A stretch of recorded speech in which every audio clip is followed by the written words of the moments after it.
actually, it is a passion project po namin, no? Passion lang po talaga siya ng group namin kasi we are actually diving friends. So, nag-free dive kami gano'n. And then, having din yung common passion sa coffee and non-coffee drinks na mga kakaiba yung lasa, no? And then we also have this common passion for business or additional sources of income, di ba?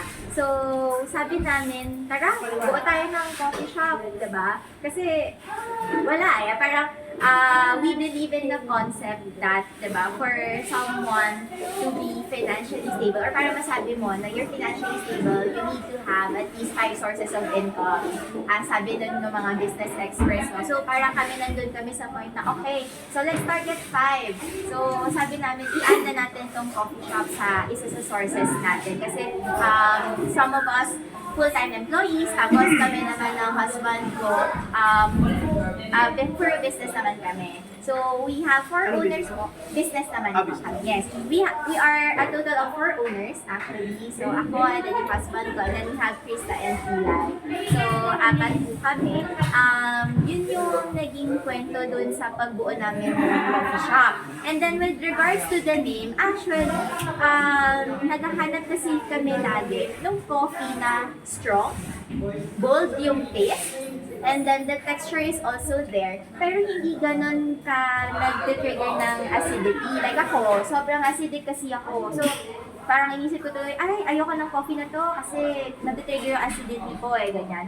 So, actually, yung attributes na gano'n na hinahanap namin sa coffee, it actually points to the dark roasted coffee beans. Kaya sabi namin, okay, so let's just use dark roast coffee beans. Nandun yung tapang, nandun yung pait, nandun yung amoy ng coffee, nandun yung lasa, nandun yung effect. Pero with regards to the acidity na usually problema ng marami, wala tayo masyadong doon.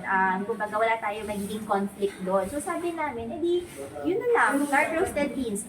So isip-isip kami ng name, sabi kami, ano yung pwedeng name?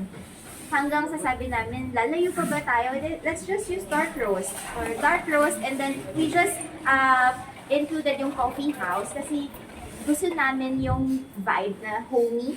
Kumbaga medyo, kung mapapansin niyo po from what you can see as of the moment, nandun tayo sa medyo parang industrial, New York, bachelor vibe ng interior. So we're going for that.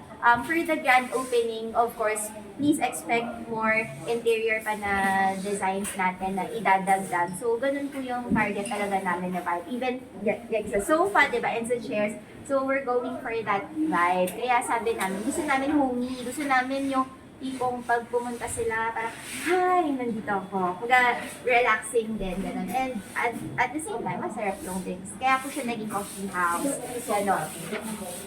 Ma'am, dark roast is the process, no? Kung paano ginawa It's the type po of the beans na ni-roast na. Kasi for the beans, meron tayong medium roast, meron tayong dark roast. So, kumbaga kung gaano katostado yung pinaka-beans natin. Yun. So, strong ba yun? Dark roast?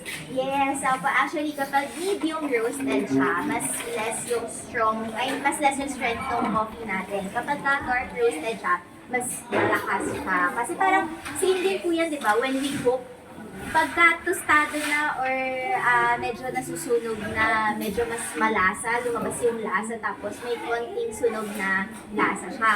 Pero for the beans, kasi yung konting sunog na lasa, yun po yung nag-lead doon sa mas bold or mas strong na flavor ni dark roasted beans. Ganun siya. Yun po. Siyempre, parang doon sa mga Ay, of course. Yung sa coffee beans po natin, we opted to go for local supplier lang po. So, meron po kaming supplier from Baguio, doon po namin siya sinusource out. Tapos, we maintain naman enough inventory para hindi tayo papalit-palit kasi ayaw po namin din na magsasacrifice naman si quality natin or yung taste. Kasi siguro a little background lang po with beans, no? Actually, once na harvested sila and processed na sila, hindi ideal na, okay, out na agad to, benta na natin. Hindi siya ganon. It takes time. So, pagka freshly roasted siya, dapat at least 4 to 6 weeks pa po bago siya gagamitin. Bakit? Kasi dun pa lang lumalabas lumalabas yung pinaka-aromatics or yung pinaka-components. Yes, tama po si Ma'am ng coffee natin. Yun po. So, we maintain po yung just enough na inventory para hindi rin maubusan. And ayaw po namin yung papalit-palit eh. Mahirap na po. Eh, even some, kasi may mga stories sila na once na nagpalit sila ng supplier, biglang naanuhan sila ng bato, baga na salisihan ng bato, ganun, sayang yung machine, kawawa. Opo, masisira yung machine kasi we have grinder dahil whole beans po siya. Yung grinder yung masisira, mahal. Yan po. So, ito yung first project ng Yes, group. first project First mo. branch po ito actually, pero very, ano po kami, very, kumbaga, dreamers na sabi namin, hindi, dapat by the end of this year or by next year, dapat meron na kaming second branch. Kaya we're actually talking to other partners na din. Meron po kaming isa na inaay na location ulit. Quezon City also, pero not near here naman. So we also planned enough kasi alam namin na at least dapat meron kang mga 3 to 5 kilometer radius, di ba, from your first branch para naman enough yung foot traffic natin na pupunta dun sa coffee house. So, yun po, we're checking isang branch sa Quezon City din, pero medyo malayo naman po dito. And then, we're also checking yung partnership with other resorts, ganon. Kasi meron din naman, yun nga, as from partners namin sa ibang business namin ng husband ko, they're planning to put up resorts. So, they're also asking kung pwede yung pinaka-cafe nun. Kumbaga, operated ni Dark Rose. Kumbaga, yun, operated and maintained ni Dark Rose. But the name itself, sa kanila yun. Parang gano'n. So, that's also a project that we're eyeing. So parang commissary. Yes, parang commissary. So, yes po. Bakit maginhawa? Dahil maginhawa. Kasi, actually, we have found 3 locations that we eye. First is Antipolo, second is Katipunan, third is Maginhawa.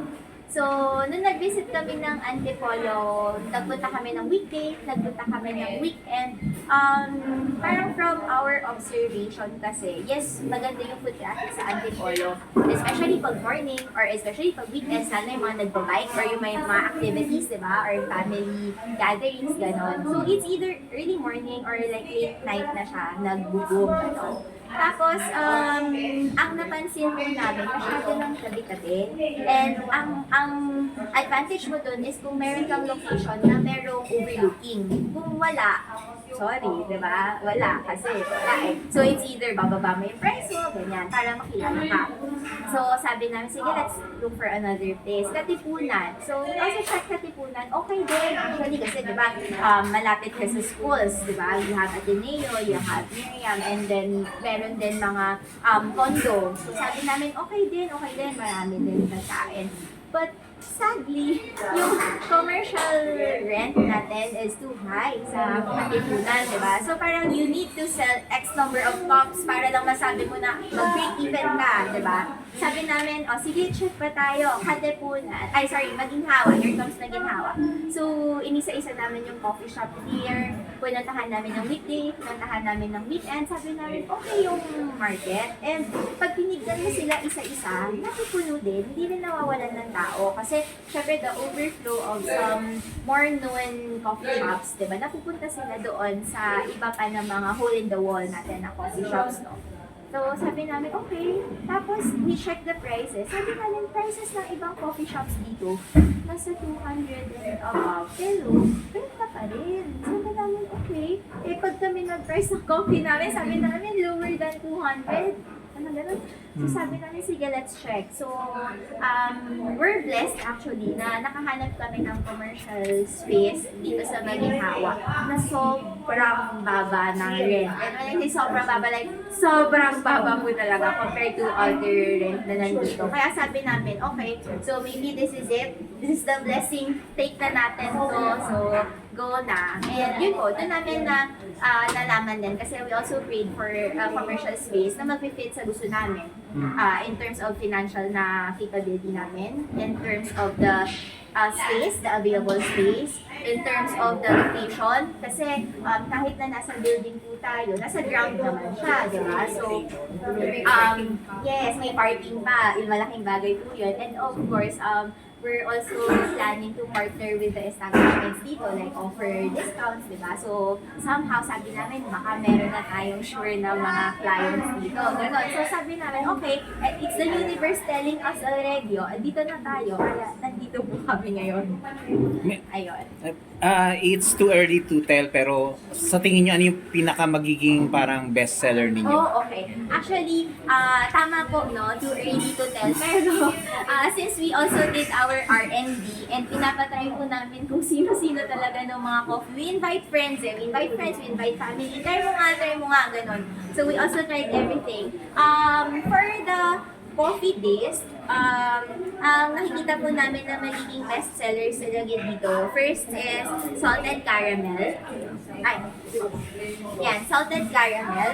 And then next one is Spanish latte. So I'm sure you're quite familiar Yes. po, di ba, na si Spanish latte ngayon is medyo the talk of the town, lalo na pag sa coffee shop industry. Yun. So we also have our own version of these two drinks. So yun po yung nakikita namin na magiging bestsellers. But at the same time, we wanted to highlight our signature drink or recommended drink, which is si creme brulee. So, di ba, when you say creme brulee, nandun yung burnt sugar taste. So, yun po yung hinahabol namin for this drink. So, yun naman po yung masasabi ko na recommended namin for the coffee.